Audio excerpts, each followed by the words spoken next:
దేవుడు ఎందుకు తయారు చేసుకున్నాడో మీకు తెలియచేస్తూ ఉన్నాను. సరదాగా దేవుని వాక్యాన్ని విందాం. మానవుణ్ణి దేవుడు ఎందుకు తయారు చేసుకున్నాడో కొన్ని విషయాలు మనము తెలుసుకుందాం. ప్రేమైనటువంటి దేవుని బిడ్డలారా, దేవాతి దేవుడు నిన్ను నన్ను మనములందరినీ ఆయన స్వరూపముతో మనల్ని తయారు చేశాడు. అంతే కదా, దేవుని యొక్క స్వరూపముతో మనల్ని తయారు చేసుకున్నాడు. ఆయన ఎందుకు తయారు చేసుకున్నాడో ఆయనలో ఒక స్వార్థము ఉన్నది అని నేను తెలియచేస్తున్నాను. మీరు అనుకోవచ్చు, దేవునికి స్వార్థం ఎట్లా ఉంటుంది కదా, దేవునికి స్వార్థము ఎలా ఉంటుందని మీరు అనుకోవచ్చు. కానీ నాకు అనిపిస్తూ ఉంది, దేవునికి ఒక చిన్న స్వార్థము ఉన్నదని నేను అనుకుంటున్నాను. దేవుని యొక్క స్వరూపముతో నిన్ను నన్ను తయారు చేసుకున్నాడు. ఎందుకోసము తయారు చేసుకున్నాడో వాక్యము ద్వారా మీకు నేను తెలియచేస్తాను. ఆదికాండము 1వ అధ్యాయము 27వ వచనములో వాక్యము ద్వారా దేవుడు మనతో ఈ సాయంకాల సమయంలో ఆయన మాట్లాడుతూ ఉన్నాడు. చదివి సహాయం చేయండి.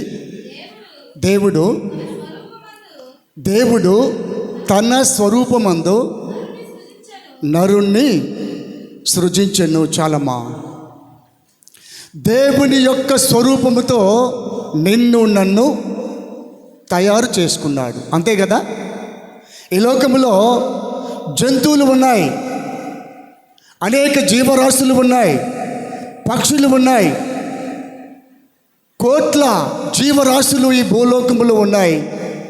వాటి అన్నిటికీ దేవుని యొక్క స్వరూపము లేదండి. నీకు నాకు మాత్రమే దేవుని యొక్క స్వరూపము ఉన్నది. ఆయన యొక్క స్వహస్తములతో నిన్ను నన్ను ఆయన స్వరూపముతో తయారు చేసుకున్నట్టుగా ఆదికాండములో ఎన్నోసార్లు మనము చదివి ఉన్నాం. ఆయన స్వరూపముతో నిన్ను నన్ను ఎందుకు తయారు చేసుకున్నాడు అంటే వాక్యము ద్వారా మీకు నేను తెలియచేస్తాను. ఎఫెసీ 1వ అధ్యాయము 6వ వచనాన్ని ఒక్కసారి చదివి సహాయం చేయండి. ఆయన నిన్ను నన్ను ఆయన స్వరూపముతో ఎందుకు తయారు చేసుకున్నాడో ఈ వాక్య భాగము ద్వారా మనం తెలుసుకుందాం. అనుకోవచ్చు, దేవుని యొక్క స్వరూపముతో నన్ను తయారు చేశాడు, దేవుని యొక్క స్వరూపంలో నేను జీవిస్తూ ఉన్నాను అని మానవుడు ఎంతగానో సంబరపడుతూ సంతోషపడుతూ వారి కోసము, వారి యొక్క కుటుంబము కోసం మాత్రమే జీవిస్తూ ఉన్నాడు. వాస్తవానికైతే ఈ లోకములో జీవించేటువంటి ప్రతి మానవుడు కూడా వారి కోసము, వారి యొక్క కుటుంబము కోసము మాత్రమే బ్రతుకుతూ ఉన్నారు. అంతే కదా యాకోబు అంకుల్ గారు, అవునా కాదా? మనము వివాహం చేసుకొని మనకు సంతానం కలిగినప్పుడు వారి కోసము బ్రతకాలని ఆశపడుతూ ఉంటాం. ఎందుకంటే ఆ చిన్నపిల్లల్ని పెద్దవారిగా చేయాలి, వారికి వివాహాలు చేయాలి, మనం మరి మనమలను మనమరాళ్ళను ఎత్తుకోవాలి, నా సంతానము వృద్ధిలోకి తీసుకురావాలి, నా కుటుంబం అంతయు అందరికంటే బాగా ఈ లోకములో సుఖముగా సంతోషముగా ఉండాలి అని ఆశ కలిగి ఈ లోకములో మనమందరము ఉదయకాలం మొదలుకొని రాత్రికాల సమయం వరకు ఎంతో కష్టించి పనిచేసి సంపాదిస్తూ ఉంటాం. ఎవరి కోసం?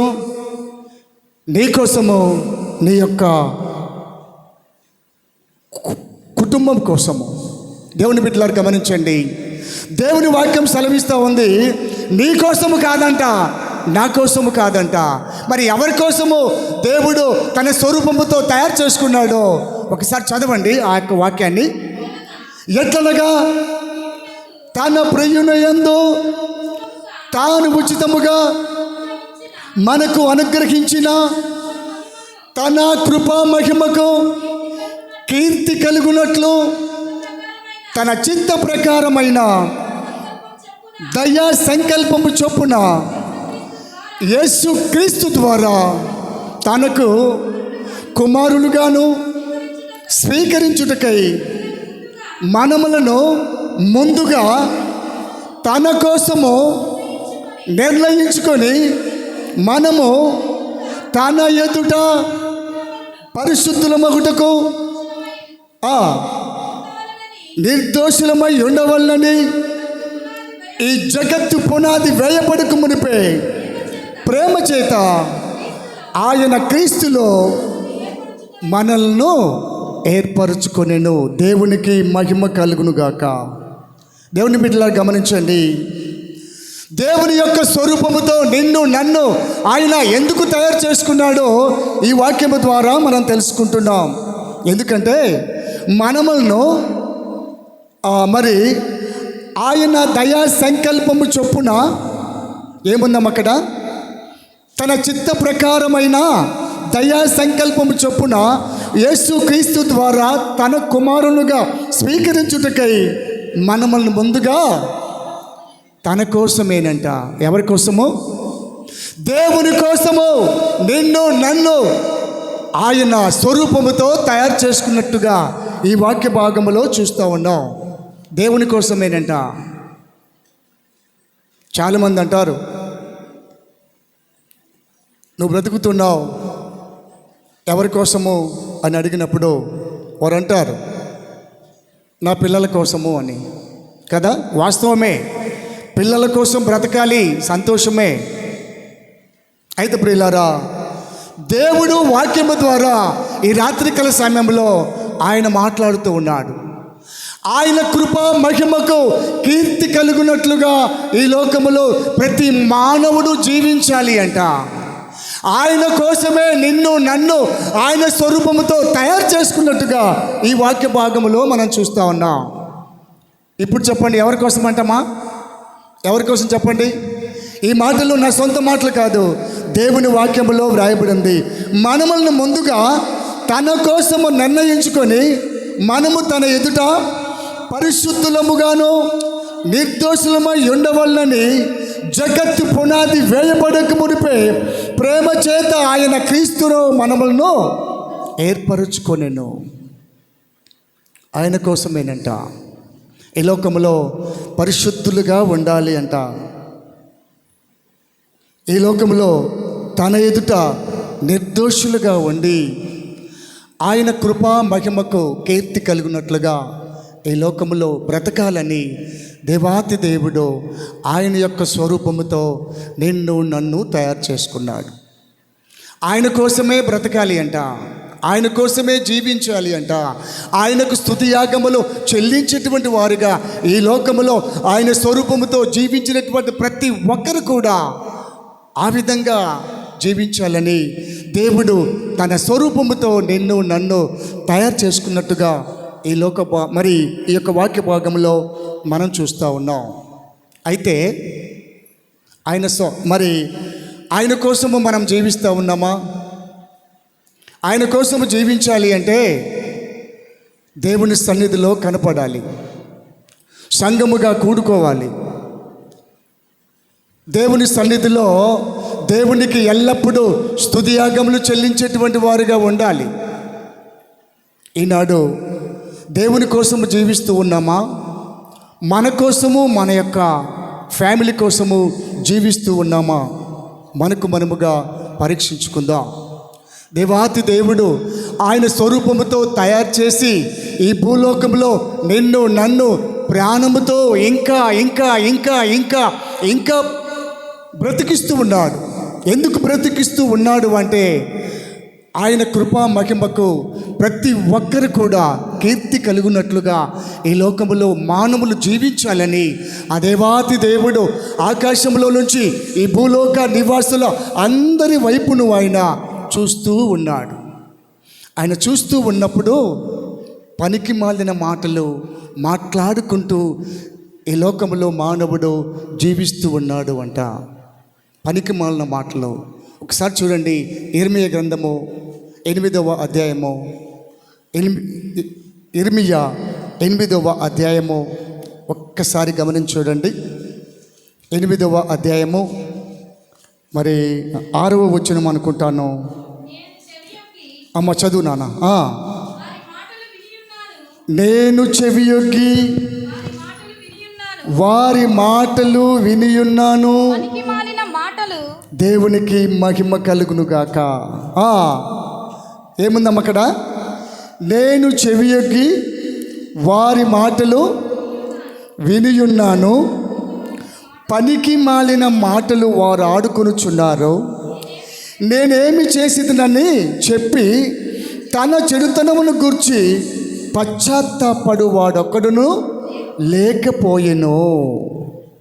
దేవుడు తన స్వరూపముతో నిన్ను నన్ను తయారు చేసింది ఎందుకోసం అంటే, పరిశుద్ధులుగా ఈ లోకంలో జీవిస్తూ ఆయనను స్తుతించేటువంటి వారిగా, ఆయనను మహిమపరిచేటువంటి వారిగా ఈ లోకంలో మానవులు జీవించాలని ఎంతో ఆశ కలిగి నిన్ను నన్ను ఈ లోకములో ప్రాణముతో పొడిగిస్తూ ఉంటే, ఈనాడు మానవుడు ఎలా జీవిస్తూ ఉన్నాడు? పనికి మాలిన మాటలు, పనికొచ్చే మాటలు మాట్లాడటం లేదు. పనికొచ్చే మాటలు కనుక మాట్లాడినట్లయితే సంఘములో ఐక్యత ఉంటుంది. పనికొచ్చేటువంటి మాటలు మాట్లాడినట్లయితే సంఘము అభివృద్ధి అవుతూ ఉంది. పనికి మాలిన మాటలు మాట్లాడుతూ ఉన్నప్పుడు సంఘము చీలిపోతూ ఉంది.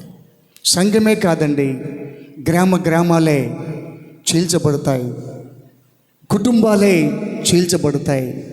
మంచి మాటలు దేవుని ప్రేమ కలిగి, దేవుని యందు విశ్వాసము కలిగి, దేవునితో సహవాసము కలిగి ఎప్పుడైతే మానవుడు దేవుడు చెప్పినట్టుగా జీవిస్తూ ఉంటాడో మంచి మాటలు పలుకుతారు.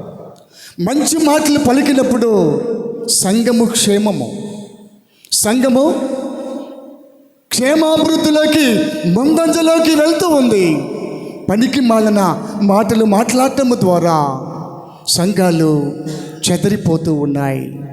దేవాది దేవుడు ఈ భూలోకము వైపు చూసినప్పుడు మానవుడు దేవుణ్ణి స్తుతించకుండగా, దేవునికి స్తుతియాగములు చెల్లించకుండగా పనికి మాలిన మాటలు మాట్లాడుతూ ఉన్నారు అంట. ఇంకొక మాట చూడండి, 9వ అధ్యాయము, దయచేసి గమనించండి. అదే అధ్యాయంలో మరి 9వ అధ్యాయము 5వ వచనం చదవండి. సత్యము పలుకక ప్రతి వాడును తన పొరుగు వారిని వంచును, అబద్ధములాడుట తన నాలుకకు అభ్యాసము చేసి ఉన్నారు. ఎదుటి వాని తప్పులు పట్టవలనని ప్రయాసపడుదురు. నీ నివాస స్థలము కాపట్యము మధ్యనే ఉన్నది. వారు కపటులై నన్ను తెలుసుకొననొల్లకున్నారు. ఇది ఏ యెహోవా వాక్కు.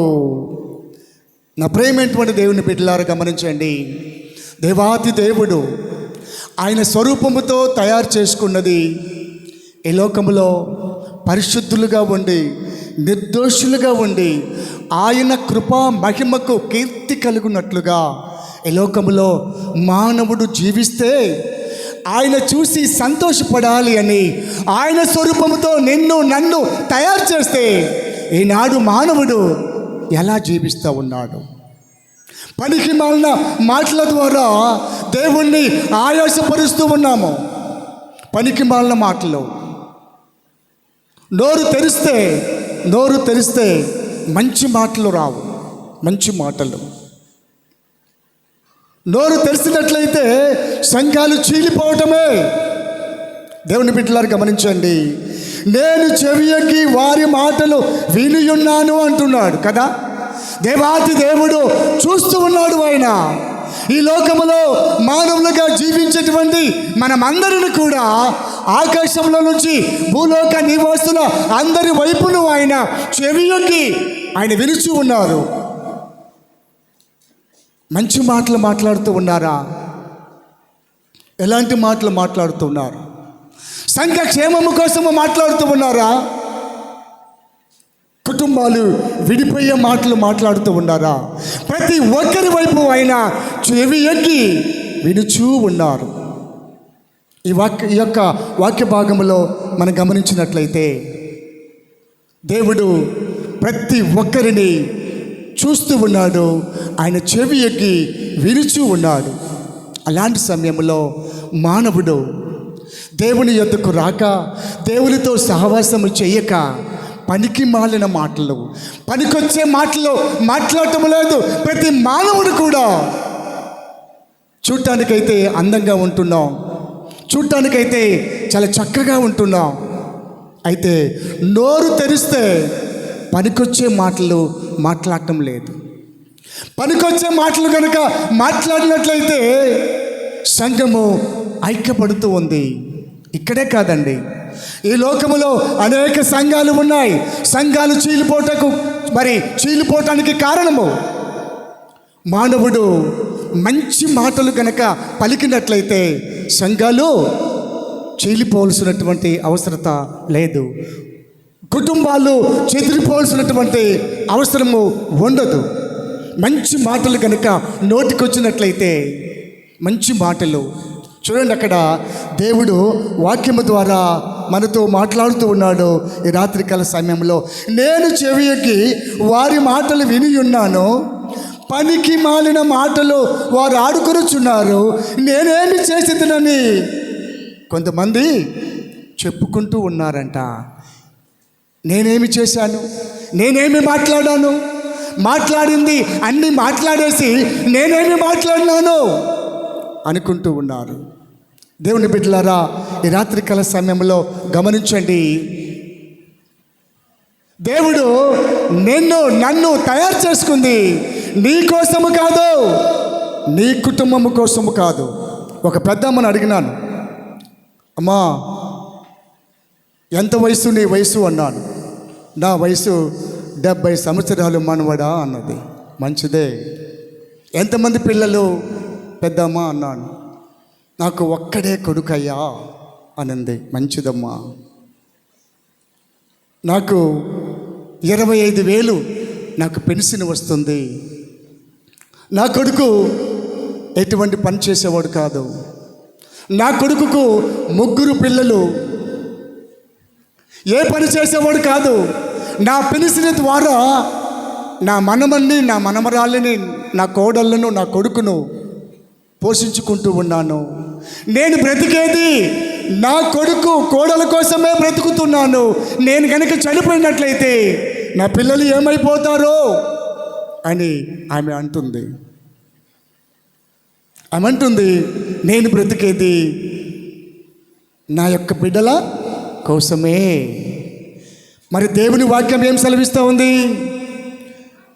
నా కోసమే అంటున్నాడు. ఈ జగత్తు పునాది వేయబడక మునిపే తన కోసమే నిర్ణయించుకున్నట్టుగా ఈ వాక్య భాగంలో చూస్తూ ఉన్నాం. తన కోసమేనంట. తన కోసం అంటే నువ్వు సంపాదించే డబ్బులు దేవుడికి కావాలని కోరుకుంటున్నాడా? నీ ఆస్తి కావాలని కోరుకుంటున్నాడా? దేవుడు ఆ విధముగా కోరుకోవటం లేదండి. తన కృపా మహిమకు కీర్తి కలుగునట్లుగా ఈ లోకములో ప్రతి మానవుడు జీవించాలి అని దేవాతి దేవుడు ఆయన స్వరూపముతో నన్ను తయారు చేసుకున్నాడు. ఈ లోకములో పరిశుద్ధులుగా ఉండాలి అంట, నిర్దోషులుగా ఉండాలి అంట, సంఘముగా కూడుకొని ఆయనకు స్తుతులు చెల్లించేటువంటి వారిగా ఉండాలి అని, ఆయన యొక్క నామాన్ని మహిమపరిచేటువంటి వారిగా ఈ లోకములో ప్రతి మానవుడు జీవించాలని దేవుని యొక్క స్వరూపముతో నన్ను తయారు చేసుకుని ఆకాశంలో నుంచి భూలోక నివాసుల అందరి వైపును ఆయన చెవియొగ్గి ఆయన వింటూ ఉన్నాడు. ఎవరు ప్రార్థన చేస్తున్నారా? ఏ గ్రామంలో పాటలు పాడుతూ ఉన్నారా? ఏ ఇంట్లో నాకు స్తుతియాగములు చెల్లిస్తూ ఉన్నారా? ఏ సంఘము మూతపడిందా? ఏ సంఘము అభివృద్ధి కలిగి ఉన్నదా? ఏ సంఘములో దేవునికి స్తుతులు చెల్లిస్తూ ఉన్నారా?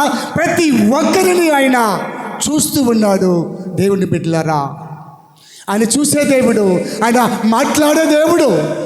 ఈ రాత్రికాల సమయంలో ఈ సంఘములో ఎంతమంది ఉన్నారో అని చూస్తూ ఉన్నాడు. ఎంతమంది దేవుని వాక్యమును వింటున్నారో ప్రతి ఒక్కరిని ఆయన చూస్తూ ఉన్నాడు.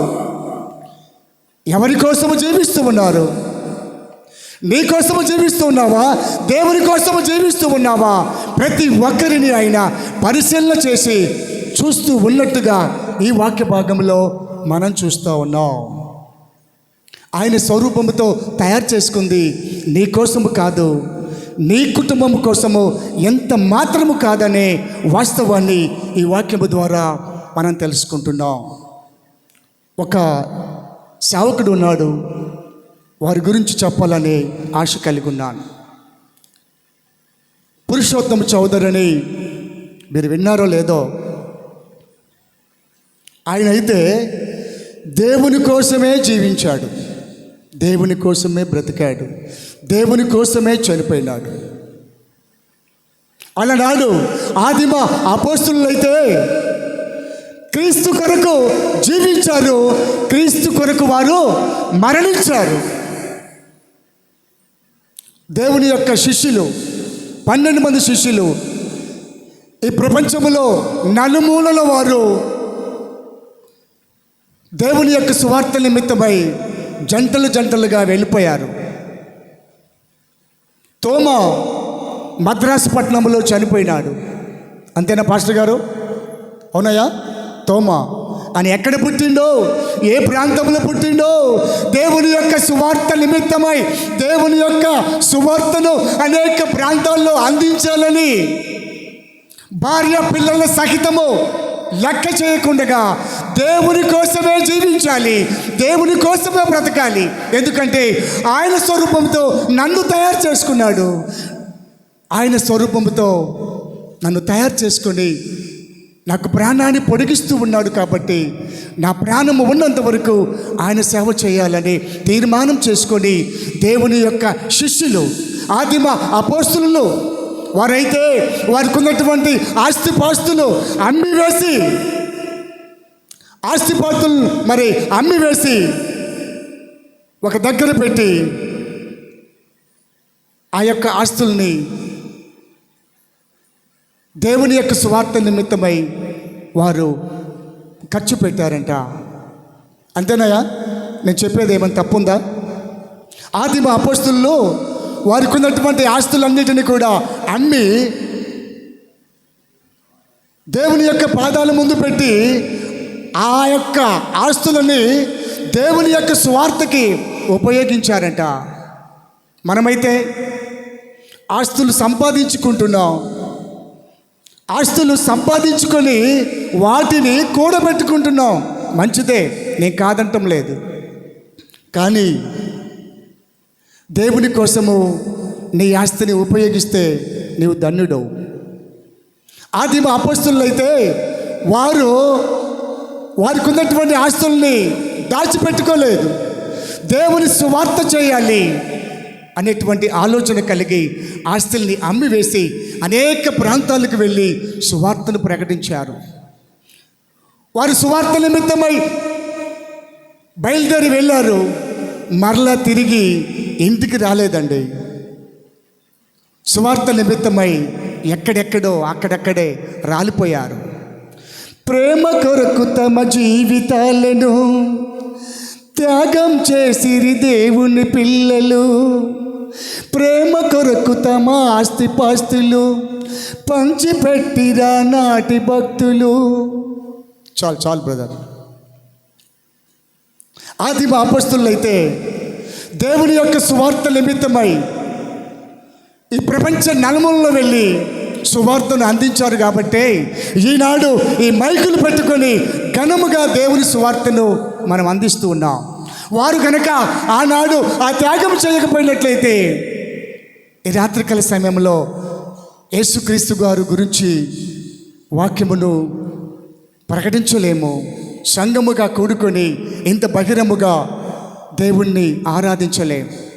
అలనాడు ఆదిమ అపోస్తలులు అయితే ఇంట రొట్టె విడిచారు. ఇలాంటి మైకు శబ్దము ద్వారా సువార్తను వారు అందించలేదు. చాలా భయముతో ఇంటింట్లో చాలా సైలెంట్గా సంఘముగా కూడుకొని బయటికి శబ్దము రాకుండా దేవుణ్ణి ఆరాధించారో ఆ కాలంలో వారి యొక్క ప్రయాసము, వారి యొక్క కష్టము, వారి యొక్క త్యాగము ఈనాడు ప్రపంచమంతా కూడా యేసుక్రీస్తు వారి యొక్క సువార్తను తెలుసుకున్నారు. పురుషోత్తం సోదరు గురించి నేను చెప్పేసి ముగిస్తూ ఉన్నాను. ఆయన ఒక బ్రాహ్మణ కుటుంబంలో ఆయన జన్మించాడు. ఎందుకు చెబుతూ ఉన్నాను అంటే, దేవుని యొక్క స్వరూపంతో నన్ను తయారు చేసుకున్నాడు. ఆయన కోసమే, దేవుని కోసమే నన్ను తయారు చేసుకున్నట్టుగా ఈ వాక్య భాగంలో చూసాం. ఆయన కోసమే కదా. ఆయన కోసము నీవు నేను జీవిస్తూ ఉన్నామా లేదా మనం పరీక్షించుకుందాం. ఒక భక్తుడు ఆయన కోసము జీవించినట్టుగా నేను మీకు తెలియచేస్తాను. ఆయన బ్రాహ్మణుడు. ఆయన ఎవరైనా పురుషోత్తము చౌదరి బ్రాహ్మణ కుటుంబంలో పుట్టాడండి. వాళ్ళ నాన్న బ్రాహ్మణుడు కాబట్టి తెల్లవారుజామున సన్ననీళ్ళతో స్నానం చేసి ఆ యొక్క జపాలు చదువుకోవాలి. ప్రతిరోజు తెల్లవారుజామున సన్ననీళ్ళు స్నానం చేసి ఆ జపాలు చదువుతూనే వాళ్ళ నాన్న ఒప్పుకుంటాడు. అలాగనే కంటిన్యూగా ఈయన చేసేటువంటి వాడు, ఆ జపాలు చదివేటువంటి వాడు. వారి గ్రంథాలని చదువుతూ ఉంటే అతని జీవితంలో సమాధానం లేదంట. ఆందోళనకరంగా ఉంటున్నాడు. ఎంత జపాలు చేసినా, ఎన్నిసార్లు వారి గ్రంథాలను చదువుతున్నా కానీ అతని జీవితంలో నెమ్మది లేకుండా ఉంటుంది. ఒకసారి ఆయన ఒక ఆలోచన చేశాడు. మా గ్రంథాలని ఎన్నిసార్లు చదువుతున్నా కానీ నాకేందో మనశ్శాంతిగా లేదే, నిజమైన దేవుడు ఎవరో నేను తెలుసుకోవాలి అని ఆయన గ్రంథాలని చదవటం ప్రారంభించాడు.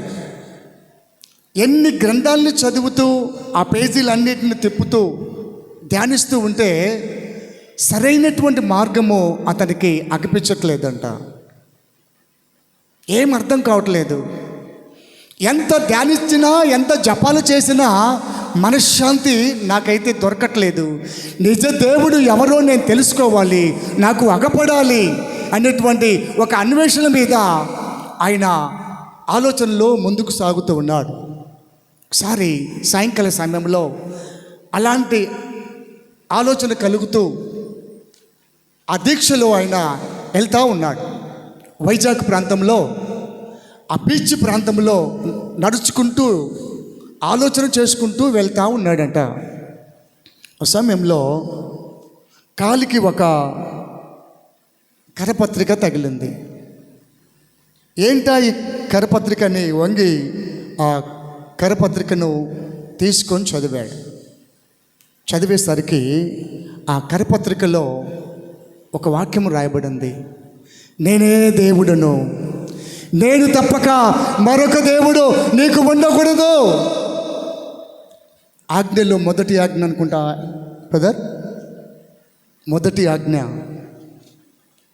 మోషే గ్రంథంలో 10 ఆజ్ఞలలో అంతేనాయా, నేను తప్పక మరొక దేవుడు నీకు ఉండకూడదు, నేనే దేవుడను అనేటువంటి వాక్యము ఆ యొక్క పత్రికలో చదివాడు. చదువుతుండగానే ఆయన ఆశ్చర్యపోయినాడు.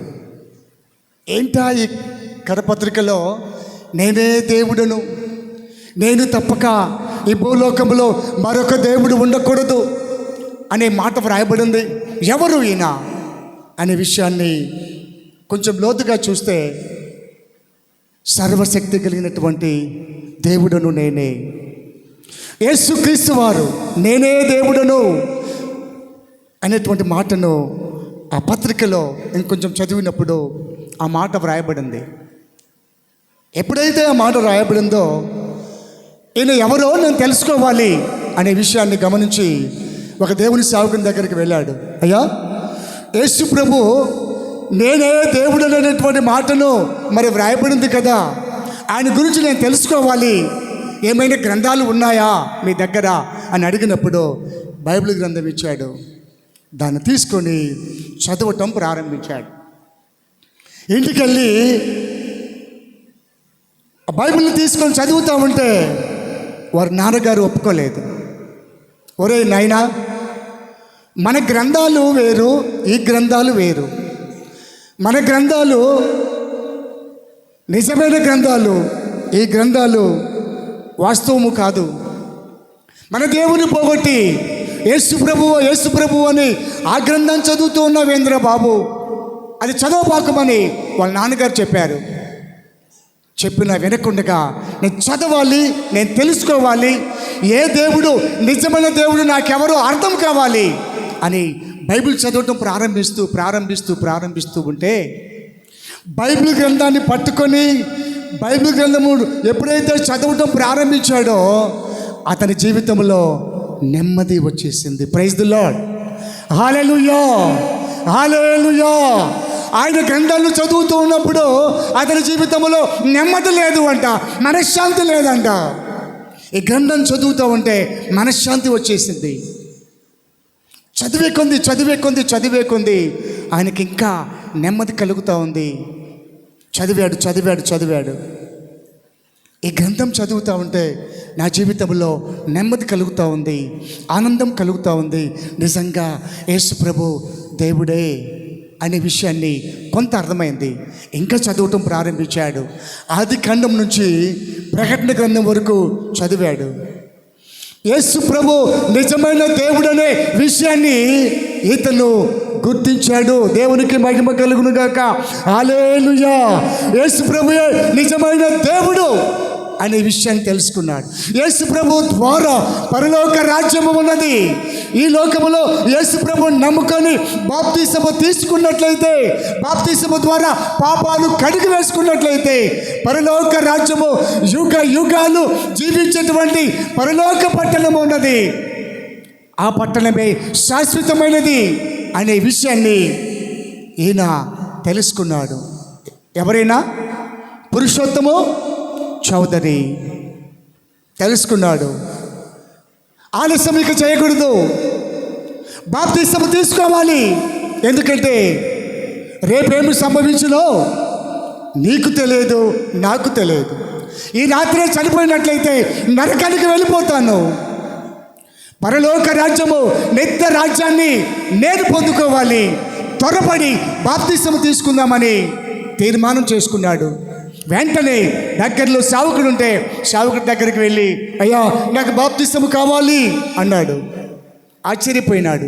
మీరు బ్రాహ్మణుల కుటుంబంలో పుట్టినటువంటి వారు కదా, బాప్తిసము తీసుకొని నీవు కాసేపు దేవుడా దేవుడా అంటావు, ఆ తర్వాత మరలా లోకంలో కలిసిపోతావు, నేను బాప్తిసం ఇవ్వను అని సేవకుడు అన్నాడు. లేదయ్యా, నాకు బాప్తిసం కావాలి, నాకు ఇవ్వాల్సింది అని బతిమలాడంట సేవకుడిని.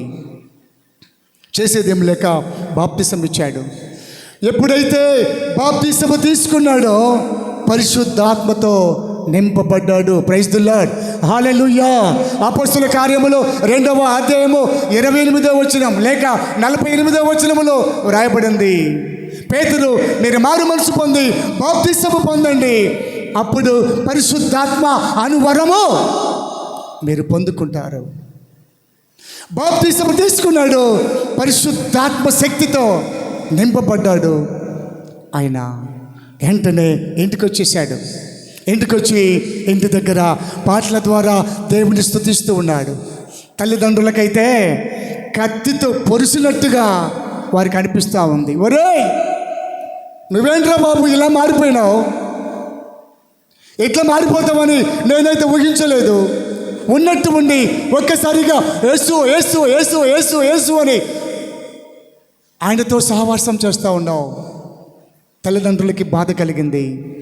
బైబిల్ను తీసి బయట పడవేసి కాల్చివేశారు.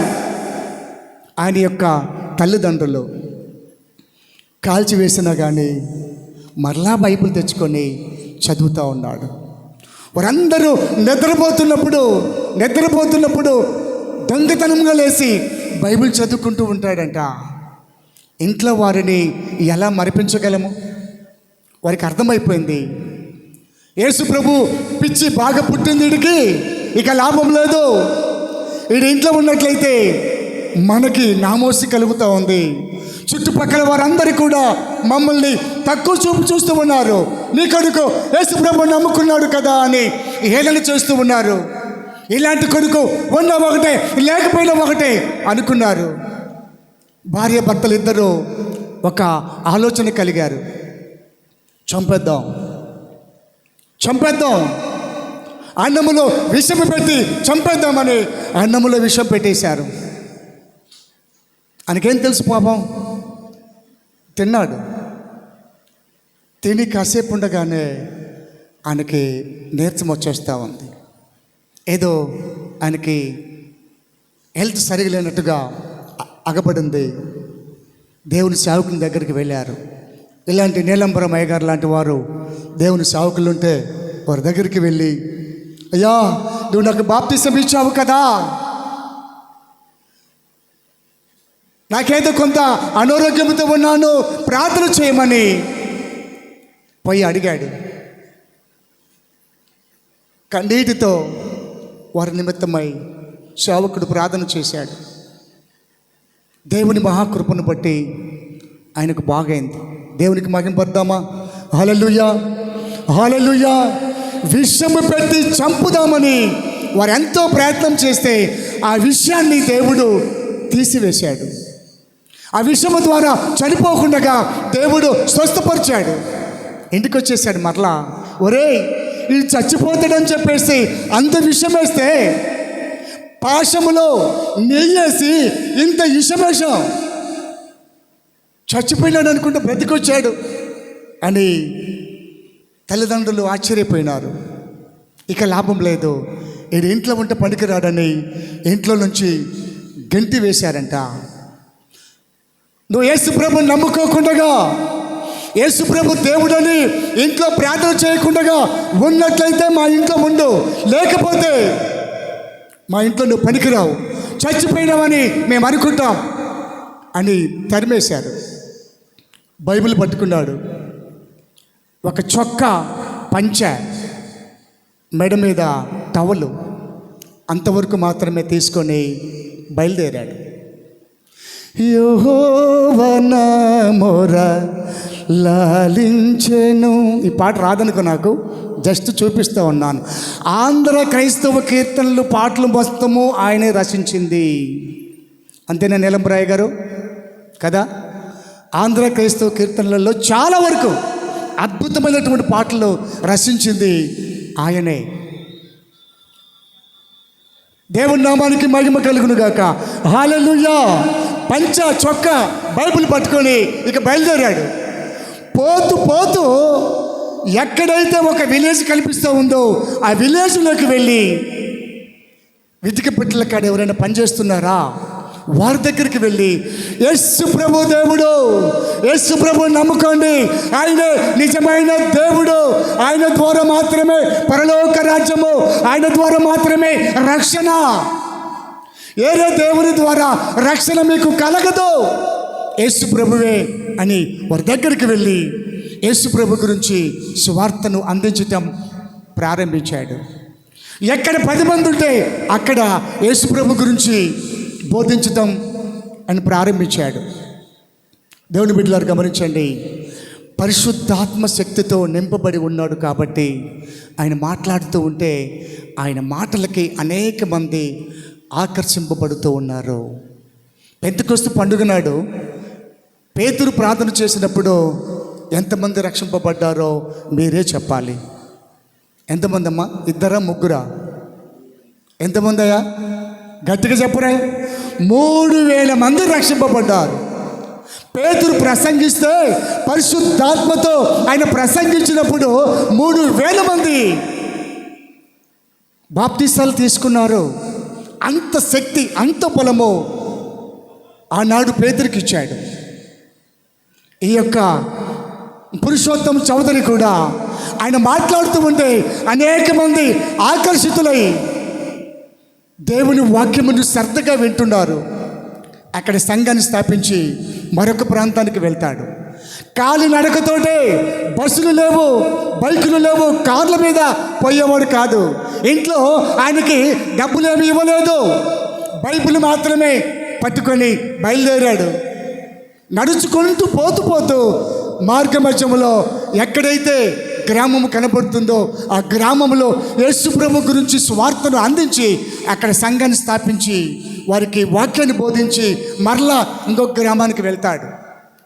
వారు ఏమైనంత అన్నం పెడితే తింటాడు, వాక్యం చెప్తాడు, మరలా వెళ్ళిపోతాడు. అట్ట వైజాగ్ నుంచి మదనపల్లె వరకు నడుచుకుంటూ ఆయా ప్రాంతాల్లో దేవుని యొక్క సువార్తను అందిస్తూ ఆయన మదనపల్లె వరకు ఆయన ప్రయాణం చేసి వచ్చాడు. 27 సంఘాలు స్థాపించాడు. చప్పట్లు కొట్టి దేవుని నామాన్ని మహింపరుచుకుందాం. 27 సంఘాలు స్థాపించాడు ఆయన. ఎవరైనా?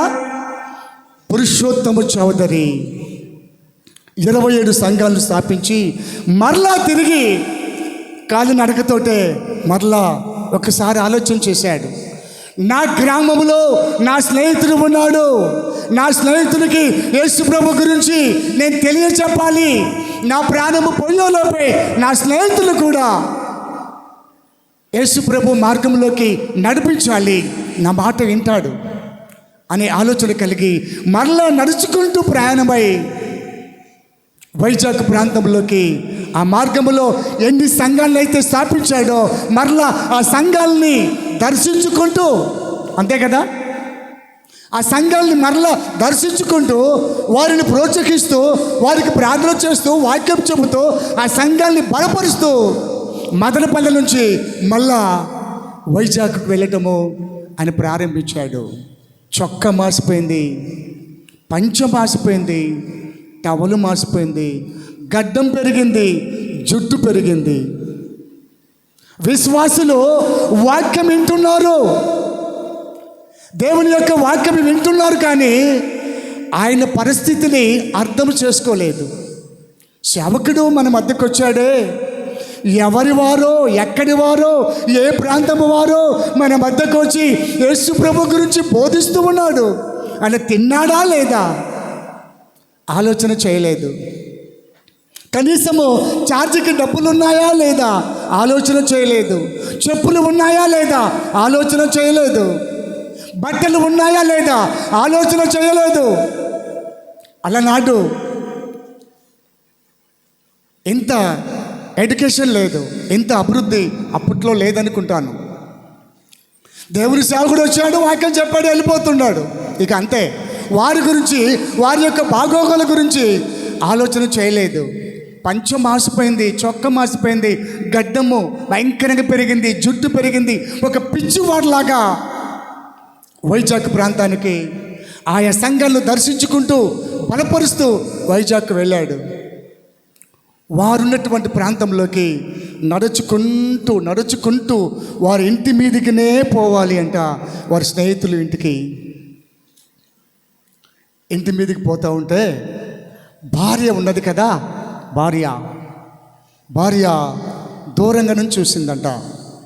ఎవడో పిచ్చివాడు వస్తూ ఉన్నాడు, పాపం డొక్కంతా ఎండిపోయింది, జుట్టంతా పెరిగింది, గడ్డం పెరిగింది, చాలా పిచ్చివాడిలాగా ఉంది, పాపం ఆకలి బాగా అవుతున్నట్టుగా ఉంది, పేగులు లోపలికి పీక్కొని పోయాయి. పాపం అతను చూస్తుంటే చాలా జాలి కలిగింది భార్యకి. వెంటనే పరిగెత్తుకుంటూ ఇంట్లోకి వెళ్ళి వేడి పులిహారి ఉంటే ఒక ప్లేట్లో తీసుకొని వచ్చేసింది. ఏ బాబు ఆగు అన్నది. ఆయన ఇల్లని తెలుసు కదా ఆయనకి, కదా, ఆయన ఇల్లని తెలుసు, కానీ ఇంట్లో నుంచి వెళ్ళగొట్టారు కదా, ఎలా ఇంట్లోకి వెళ్తాడు? ఆ ప్రాంతం నుంచి వెళ్తూ ఉన్నప్పుడు ఆగమని అని చెప్పినప్పుడు ఆగాడు. భార్య గుర్తుపట్టలేదు. వేడి అన్నం తీసుకొచ్చి ప్లేట్ ఇచ్చేసింది. అయ్యా భోజనం చేయండి అని ఆ ప్లేట్ ఇచ్చేసి ఇంట్లోకి వెళ్ళి నీళ్ళు దాని వెళ్ళింది. నీళ్ళు తెచ్చే లోపు అలా కలుపుకొని ఒక్క ముద్ద అట్లా నోట్లో అట్లా పెట్టుకున్నాడు, అంతే. ముఖము ఇట్లా కింద ఉంచినటువంటి వాడు అలా ముద్ద పెట్టుకోవటంలో అలా పైకి ముఖం లేపాడు. పైకి ముఖము లేపగానే ఈ భార్య భర్తగా గుర్తుపెట్టుకుంది. ఎప్పుడైతే గుర్తుపట్టిందో, ఛీ దుర్మార్గుడా, నువ్వు ఇంకా బ్రతికే ఉన్నావా? చచ్చిపోలేదా? నువ్వు ఇంకా బ్రతకలేదా? నువ్వు ఇంకా బ్రతికే ఉన్నావా? ఛీ అని వెంటనే ఆ ప్లేట్ లాక్కొని పక్కన పేడ వేస్తే బర్రె ఆ పేడ మీద అన్నం పోసింది. అక్కడే కూర్చొని ఆ యొక్క మెతుకులు తింటా ఉన్నాడంట. ఒక్కసారి గమనించండి ప్రియరా, దేవుని బిడ్డలారా, నేను ముగిస్తూ ఉన్నాను. Praise the Lord. Hallelujah, hallelujah. గట్టిగా చెబుదాం, హల్లెలూయా. ఆ పేడ మీద అన్నమును తింటూ అక్కడ ఒక పాట రాశాడు.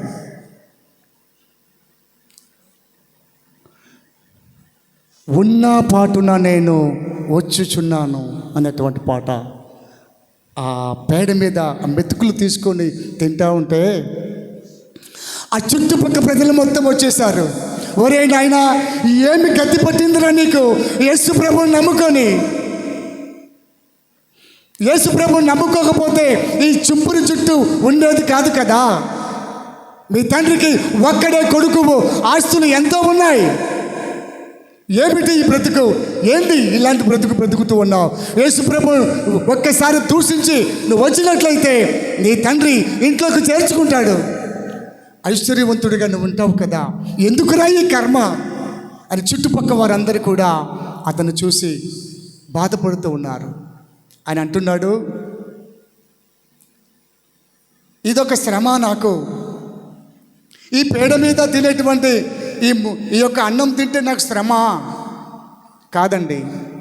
యేసుక్రీస్తు వారు నా కొరకై కలువరి శిలువలో వేలాడబడ్డాడు, మేకులతో కొట్టించుకొని ఉన్నాడు, ముఖం మీద ముళ్ళ కిరీటమును పెట్టించుకొని ఉన్నాడు, ప్రక్కలో పల్లెము పోటును పడిపించుకొని ఉన్నాడు, కొరడాలతో కొట్టించుకొని ఉన్నాడు, పిడిగుద్దులతో గుద్దించుకొని ఉన్నాడు.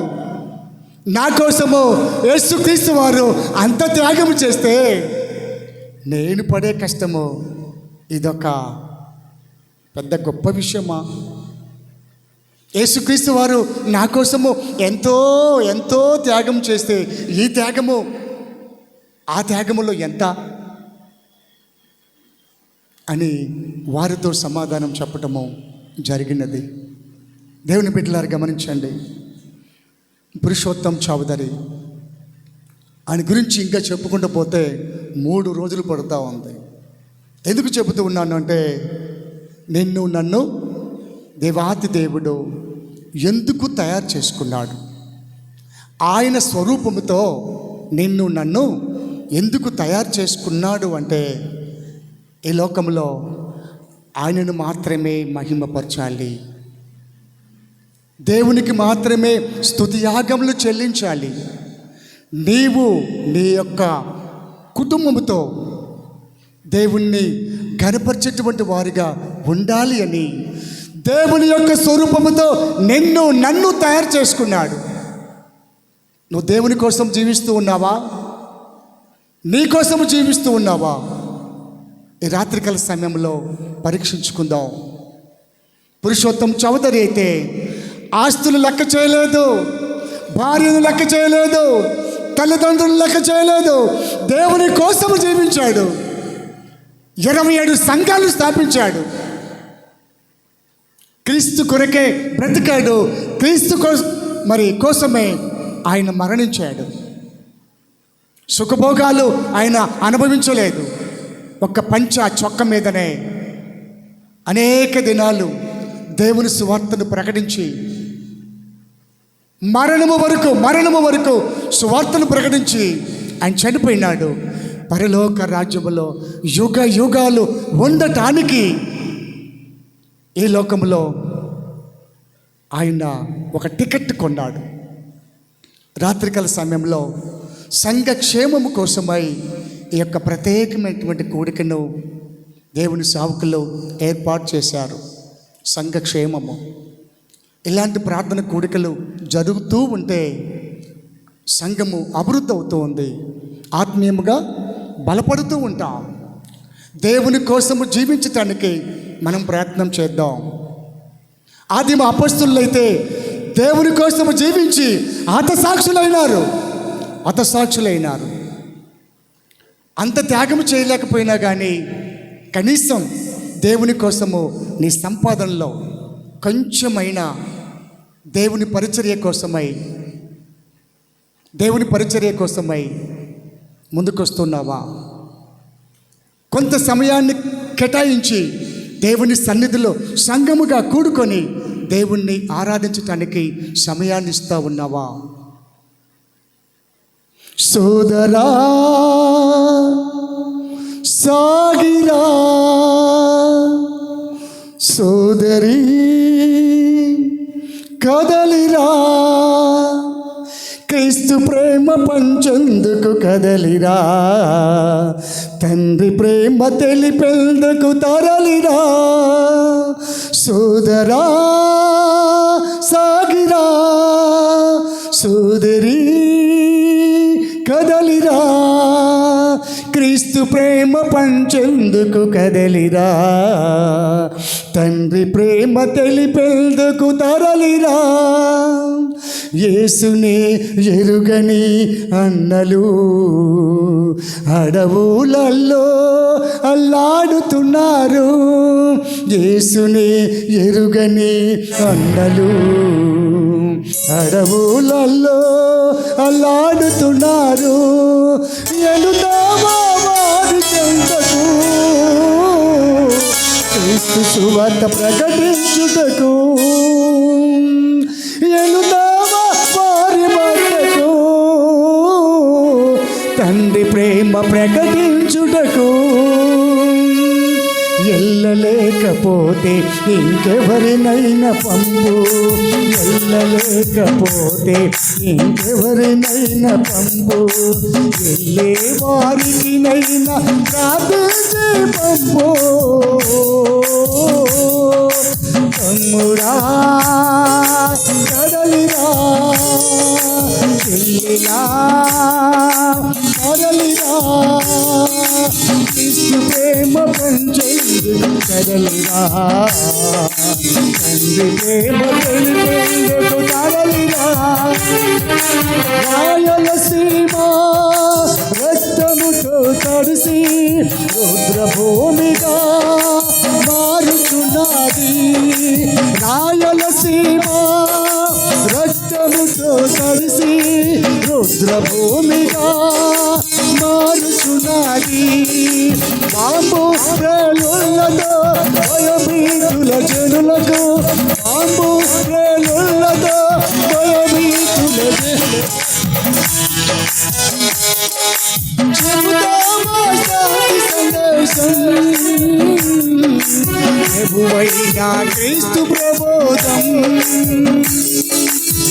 వెళ్ళలేకపోతే ఇంకెవరినైనా పంపు, వెళ్ళలేకపోతే ఇంకెవరినైనా పంపు, వెళ్ళే వారికినైనా చెయ్యూత నీవు.